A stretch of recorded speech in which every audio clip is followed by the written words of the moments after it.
আমাদের এই বর্তমান সরকারও যে 100% এফোর্ট দিচ্ছে বা সাকসেসফুলি কাজ করছে আমি সেটাও বলছি।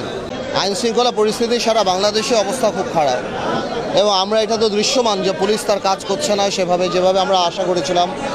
এবং আমরা প্রথম থেকেই বলেছি যে সরকারের সাথে জনসম্পৃক্ততার অনেক অভাব ছিল এবং এই ধরনের গুরুত্বপূর্ণ মন্ত্রণালয়তে এমন কাউকে হয়তো দেওয়া উচিত ছিল যাতে জনসম্পৃক্ততা বেশি হয় অথবা পুলিশের কনফিডেন্সটা ফিরিয়ে নিয়ে আসতে পারে।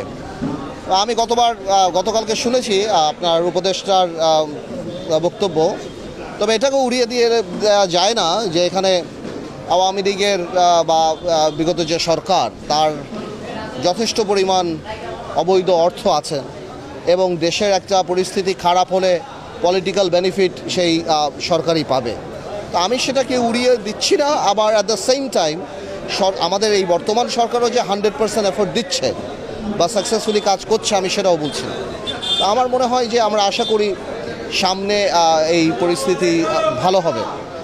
আর আপনি যে ছাত্রদের নতুন দলের কথা বলছেন, গণতান্ত্রিক দেশে আমরা সব ধরনের দলকেই আমরা স্বাগত জানাই।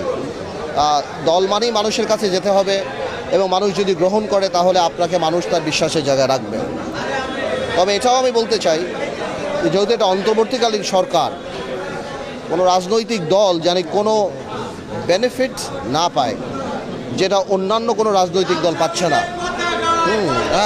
তো এই জিনিসগুলি মাথায় রাখতে হবে যে আমাদের সামনে যারা রাজনৈতিক দল নিয়ে আসছেন তারা যেন এই ধরনের কোনো অ্যাডভান্টেজ সরকারের কাছ থেকে না পায় যাতে অন্য রাজনৈতিক দলগুলির জন্য সেটা ইনজাস্টিস হয় না। দেখুন, আমরা এই ব্যাপারে প্রথম থেকেই খুব ক্লিয়ার, একদম প্রথম থেকেই, যে একটা সংস্কারও হবে এবং নির্বাচনমুখী সংস্কার হবে এবং যাতে করে দ্রুত নির্বাচন হয়।